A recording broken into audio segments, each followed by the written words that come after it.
Have you ever stood in front of the mirror, slipped on an outfit you used to love, and suddenly thought, this doesn't look right on me anymore? By the time we reach our 50s or 60s, our bodies change. Our skin isn't as firm, our shape is different, and what once made us feel radiant might now highlight the very spots we'd rather downplay.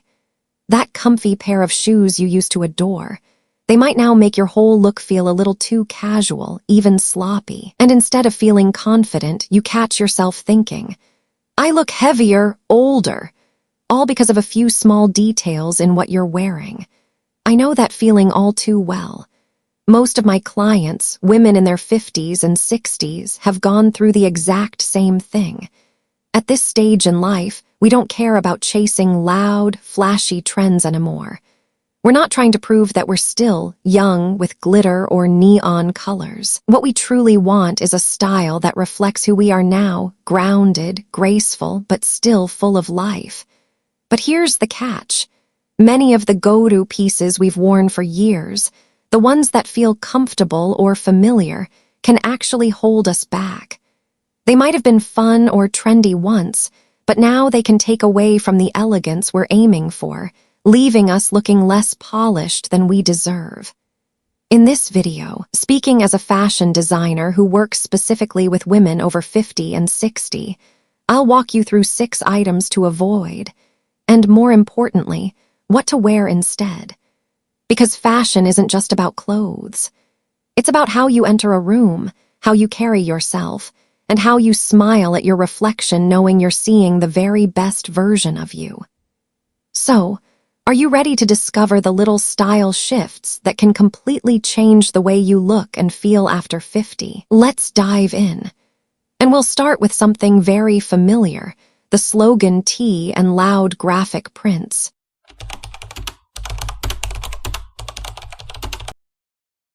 Slogan tees and loud graphics. Go ahead, open your closet and really look. How many tees do you still have with sayings like weekend vibes, forever young, or fun cartoon prints? Maybe you once loved them, maybe they felt playful or even gave you a sense of youthfulness. But here's the question. Do those tees still flatter us at 50 or 60? Or are they quietly making us look less polished, even a little out of place? Why slogan tees felt exciting once? There's no denying it, slogan tees were once the ultimate sign of freedom and fun. In our 20s and 30s, a bold graphic or cheeky phrase was a way of declaring our personality. It was like wearing a billboard on your chest. This is me, look at me. Even through our 40s, many women still leaned on slogan tees to feel younger, playful, and energized. They reminded us of youthful days, and sometimes felt like a shortcut to shaving a few years off our image. The problem at 50 and beyond. But once we hit our 50s and 60s, our priorities change. We crave elegance, confidence, and ease. And this is where slogan tees start working against us. They shout louder than you do. Instead of noticing your face, your eyes, your smile, people's attention goes straight to the words across your chest. They can feel juvenile. A shirt that says "too glam to give a damn" might be funny at 25. But at 60, it can feel a little forced or even awkward. They highlight what you'd rather hide. Printed tees are often stretchy. As our bodies change, the letters can warp or pull across the midsection, making the shirt look cheap and less flattering. One of my clients once wore a forever young tee to a family party. Her daughter whispered, "Mom, it looks a little off." That moment hit her hard. She realized she didn't need a shirt to scream young forever. What she wanted was to let her confidence and elegance show her timelessness instead. What French women can teach us. Here's something interesting. French women almost never wear slogan tees. And it's not because they lack personality. It's because they believe style isn't about telling people who you are with words. It's about showing it through presence. They'll wear a plain white blouse with luxurious fabric that falls beautifully. Or a simple navy cotton tee, no logo, no slogan, but with a perfect cut. Instead of saying it with words, They let their gestures, smiles, and quiet confidence do the talking. This is what I call quiet confidence. It doesn't need to shout, but everyone still notices. Smart alternatives that feel chic and comfortable. If you love the ease of a t-shirt, you don't have to throw them all away. The key is to shift from loud to refined. Solid color tees in neutral shades, cream, navy, beige, light gray, timeless, easy to pair, instantly more polished. Blouses in silk or soft cotton, still comfortable, but they flatter your skin and elevate your outfit. Linen tops in light tones, perfect for summer, breathable with natural elegance. Add personality with accessories. A silk scarf at the neck, a delicate brooch, or a simple pendant necklace can replace the fun of a slogan without making the outfit look juvenile. Think of it like this. Compare two women. One wears a red weekend vibes tee with baggy jeans and chunky sneakers. The other wears a crisp white linen blouse, beige culottes, and soft leather loafers. The second woman isn't saying a word, but her whole outfit radiates elegance, and you look at her, not at her shirt. A little style experiment for you. Next time you reach for a slogan tee, pause and ask yourself, does this shirt make me look more elegant or less? Will it draw attention to places I don't want people focusing on? Would I feel more confident in a plain, well-cut top instead? Here's a quick test. Put on your usual slogan tee, take a photo, then swap it for a solid blouse or tee and take another. Compare the two side by side. Ask yourself, which one makes me look more refined, more confident, more like the woman I want to be today? Most women are shocked by the difference. Because here's the truth. Letting go of slogan tees doesn't mean losing your personality. It means letting you, your story, your experiences, your smile, your energy take center stage. The clothes simply become the elegant backdrop that lets you shine. And you know what? Slogan tees are just the beginning. There's another accessory that seems small but often steals all the attention, breaking up your outfit and throwing off your proportions. Yes, I'm talking about belts.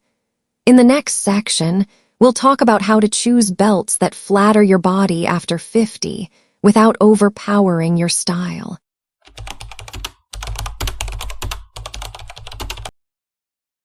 Belts that are too big or over the top. Picture this. You're wearing a gorgeous, flowy A-line dress. It drapes beautifully, the kind of dress that makes you feel feminine and graceful. Then you add a wide belt with a giant, shiny gold buckle, hoping it will cinch your waist and add a little flair. But when you look in the mirror, what do you notice first? Not the elegance of the dress, not your radiant smile. All you can see is that massive belt stealing the spotlight. So here's the question. Are you wearing the belt or is the belt wearing you? Belt small accessory, big impact. Belts were never meant to be the star of the show. Their job is simple. Hold your outfit together, maybe add a little definition to your waist. But over the years, especially in American fashion, belts turned into a stage for showing off. Wide bands, oversized buckles, flashy logos, rhinestones, studs, even sparkling crystals. For younger women, that drama can feel fun and edgy. But after 50 or 60, when we're craving sophistication and softness, those loud belts often do the exact opposite of what we want. Why wide belts don't work so well after 50? They cut the body in half. A thick, high-contrast belt splits your frame, making you look shorter and emphasizing the very areas you'd rather downplay, especially the midsection. They draw attention to sensitive spots. Many women over 50 try to use belts to hide the tummy. But ironically, a big belt just points straight to it. It's that classic, the more you hide, the more you show effect. They weigh down soft fabrics. Pairing a chunky belt with flowy dresses, silk blouses, or cardigans throws the whole look off balance. Instead of harmony, it looks mismatched. They can look dated. Remember those stretchy, wide belts with giant clasps from decades ago? Wearing one now doesn't feel retro. It just feels stuck in the past. A story from my work. One of my clients, a 55-year-old woman, swore by wide belts. She felt they gave her a waistline and made her look slimmer. But when I swapped her big black belt for a slim chocolate brown leather one perfectly blending with her olive green midi dress, everything changed. Suddenly, the attention spread across her whole outfit.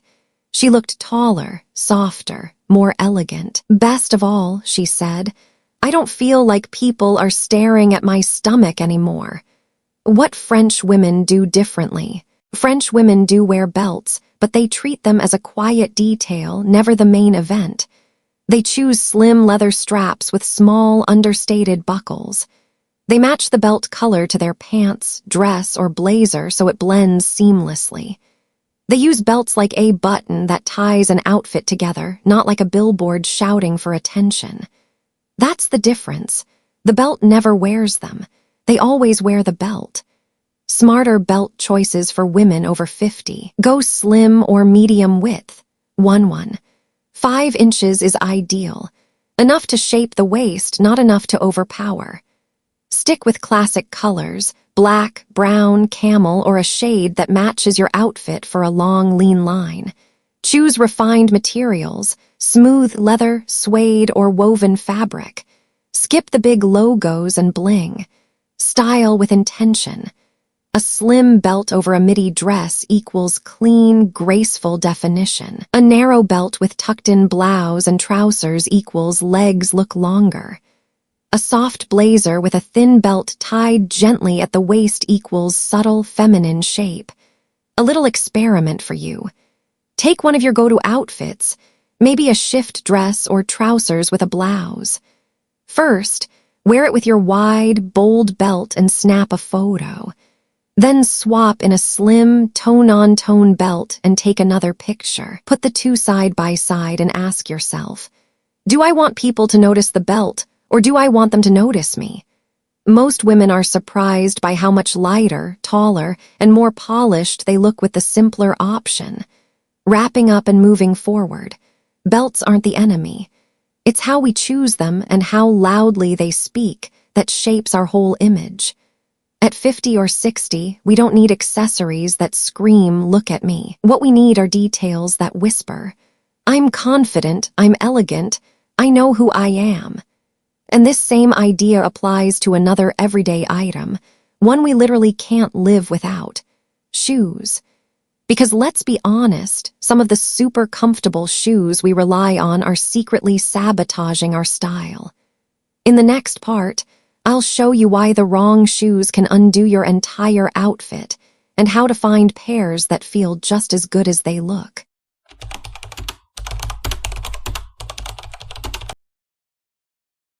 Shoes that are comfortable but not chic. Have you ever looked in the mirror after putting your whole outfit together? Hair done, blouse perfect, pants fitting just right, accessories on point, only to glance down at your feet and think, something feels off.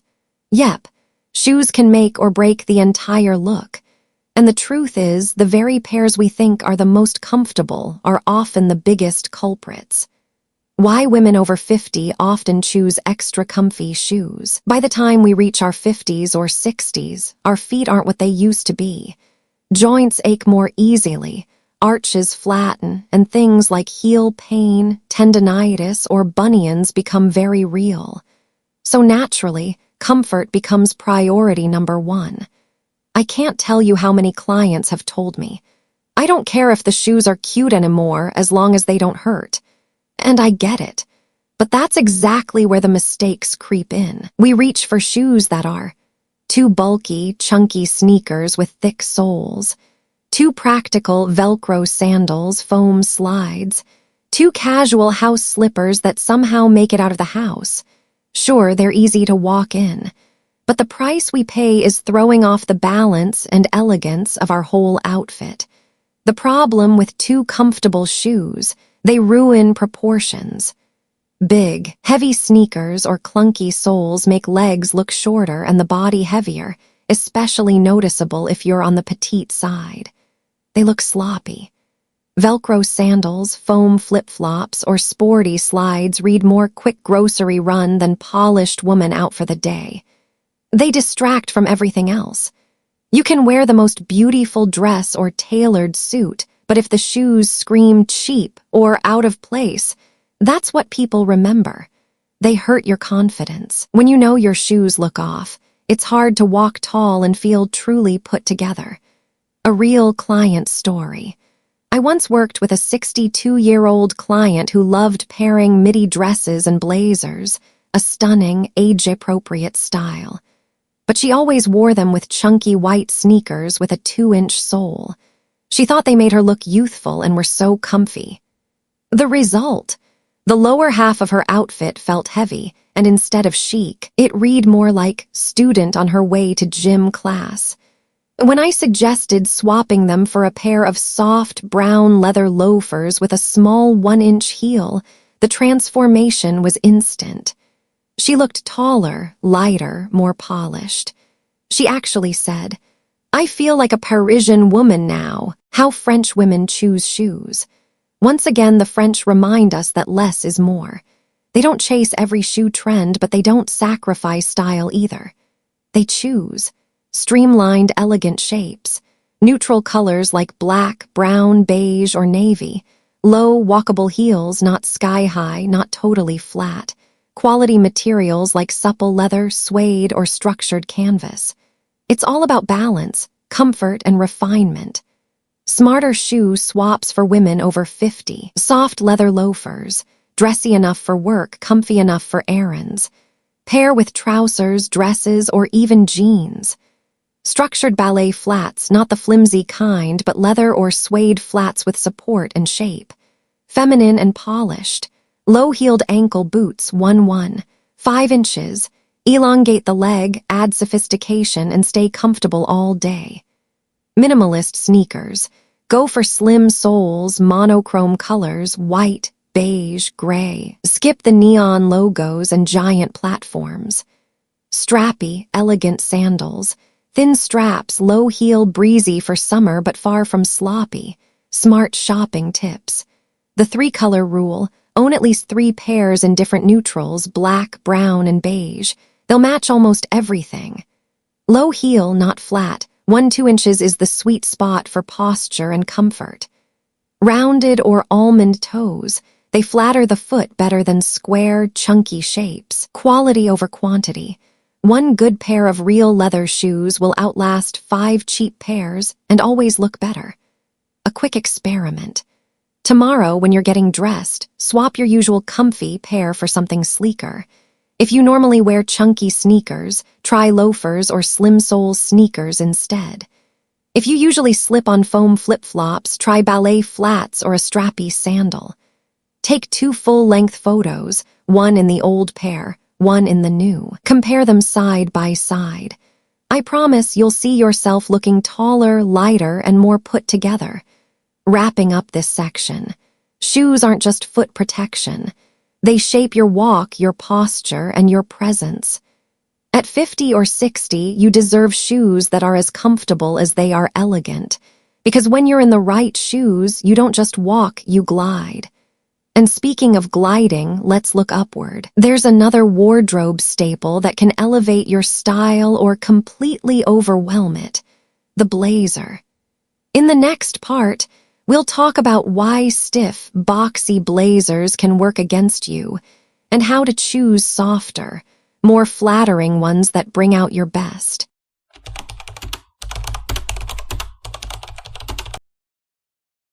Blazers when power turns into a burden. Do you remember the first blazer you ever wore? For many of us, it was back in the 80s or 90s, those boxy office jackets with padded shoulders, sharp lines, and a no-nonsense vibe. They made us feel strong, professional, unstoppable. But here's the honest question. At 50 or 60, does that same kind of blazer still make us feel powerful? Or does it make us feel heavy, swallowed up, and a little outdated? Why blazers once symbolized strength? Back then, the blazer was a power uniform. It helped women stake their place in the workplace, commanding respect and showing we belonged in boardrooms. Strong shoulders, bold colors, square cuts, they became a sort of armor. Putting one on felt like suiting up for battle. You looked sharp, serious, and ready for anything. For many of us, a blazer wasn't just clothing. It was confidence you could button up. The problem as we age, but as our bodies change in our 50s and 60s, that old-school blazer can turn against us. It hides our natural shape.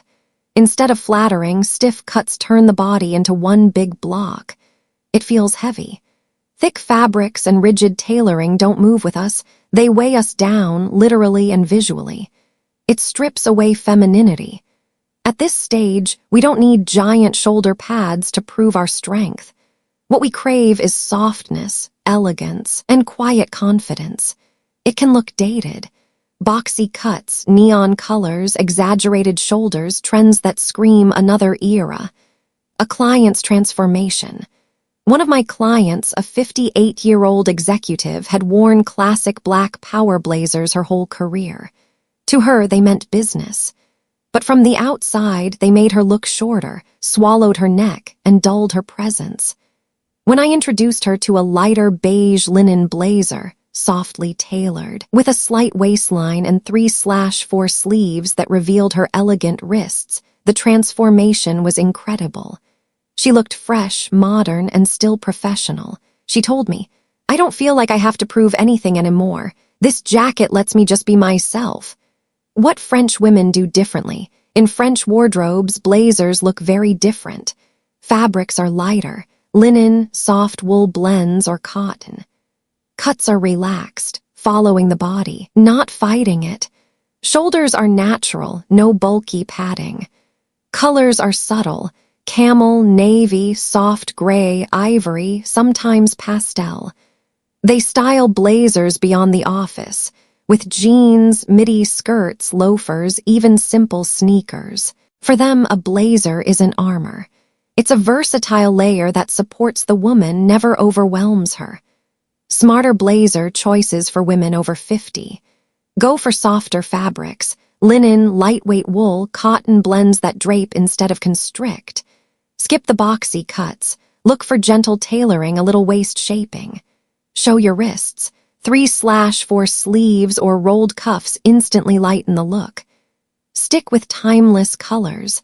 Camel, navy, gray, ivory, or soft pastels if you want a touch of playfulness. Avoid neon or anything too loud. Style with ease. With jeans, right arrow casual chic. With a midi dress, right arrow feminine and graceful. With trousers, right arrow professional but not weighed down. A simple test. Take that structured, old-school blazer from your closet and put it on. Snap a photo. Then try on a lighter, softer blazer in a neutral color and take another photo.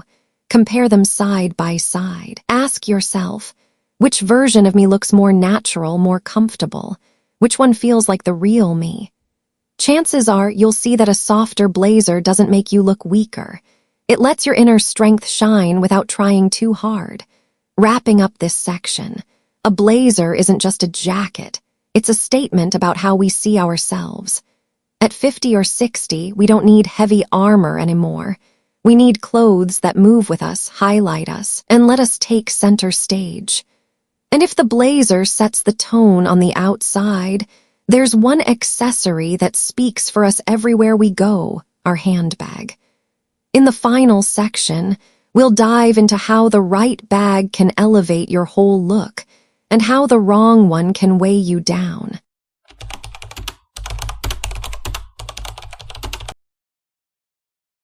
Handbags, when small details make the biggest impression. Think about the last time you went out, maybe for coffee with friends, a little shopping trip, or a family gathering. You picked an outfit you felt good in, checked yourself in the mirror, and grabbed your favorite handbag. But here's the question. If that bag was oversized, heavy, or plastered with logos, do people really remember your elegance, or do they just remember the bag? Your handbag is your silent spokesperson. Unlike clothes, which we rotate daily, a handbag sticks with us over and over. It walks into the room with us. It sits on the table. It hangs from our arm all day. That's why a handbag quietly speaks volumes about our style. Oversized, detail-heavy bags send the message. I want attention. Giant logo bags can feel more like showing off than style. Worn-out, poor-quality bags instantly downgrade an otherwise polished outfit. At 50 or 60, we don't need loud declarations anymore. We need bags that quietly support us, letting us be the star. The problem with big, flashy handbags, they overwhelm the frame. A giant tote throws off proportions and can make us look shorter. They weigh down the outfit. Even a simple, chic outfit loses its softness if the bag is overloaded with chains, zippers, and logos. They age quickly. Trend-driven bags with bold monograms or oversized hardware go out of style fast, leaving your outfit looking dated. They affect posture. Heavy bags drag your shoulders down, making you look tired instead of confident. A real example from my work. One of my clients, 61, proudly showed me a big logo tote she bought because everyone has one. But when she paired it with her lovely linen blouse and culottes, the bag swallowed the entire look. I swapped it for a medium-sized, minimalist leather bag in a soft tan. Instantly, the attention went back to her face, her smile, her presence. She laughed and said, "You're right, I'm the focus, not the bag." How French women choose their bags. French women usually pick handbags that are medium-sized, big enough for essentials, never so large they take over. Neutral colors, black, beige, brown, navy, versatile and timeless. Simple designs, clean lines, little to no logos, no clutter. Quality materials, real leather or sturdy canvas that looks chic for years. Their bags don't scream for attention. They whisper, "I'm refined, I belong." Smarter handbag choices for women over 50. Medium size, 10-12 inches tall. Roomy enough for phone, wallet, makeup, not overwhelming. Classic shapes, top handle, crossbody, satchel, or a slouchy hobo with clean lines. Elegant colors, black, beige, camel, gray, navy. If you want color, go for one rich tone like burgundy or emerald in a simple shape. Quality materials, smooth leather, suede, or structured canvas. Skip cheap plastics or thin fabrics. Less is more details, minimal logos, neat stitching, subtle hardware. Real luxury is in craftsmanship, not in shouting a brand name. A quick style exercise. Take your go-to handbag and set it next to a simple, neutral, medium-sized bag. Borrow one if you have to. Try them both with the same outfit. Snap photos and compare. With the oversized, logo-heavy bag, right arrow people notice the bag. With the smaller, cleaner bag, right arrow people notice you. And that's the ultimate style question. Do you want people to remember your handbag or to remember you? Wrapping it all up. A handbag isn't just for carrying things, it's an extension of your presence. At 50 or 60, we don't need bags that shout status. We need bags that quietly reflect our elegance and confidence. So we've now covered 6 things that can hold women back after 50. Loud slogan tees, oversized, flashy belts, overly casual shoes, boxy, rigid blazers, heavy, logo-plastered handbags, and most importantly, the mindset shift of rethinking fashion after 50. The big lesson: elegance isn't about adding more. It's about choosing better and letting go of what no longer serves us. If today's video gave you even one new idea for refreshing your style, then it's done its job. Remember, at 50 or 60, you don't have to prove anything to anyone. You just have to show up as the best, most confident version of yourself. Backhand index pointing right, and if you'd like more inspiration, from fashion tips to beauty and lifestyle advice for women over 50, hit subscribe to Bold After 50. This is your space to discover how to walk out the door every day feeling confident, elegant, and completely yourself. Because you deserve to feel beautiful, not just today, but every single day.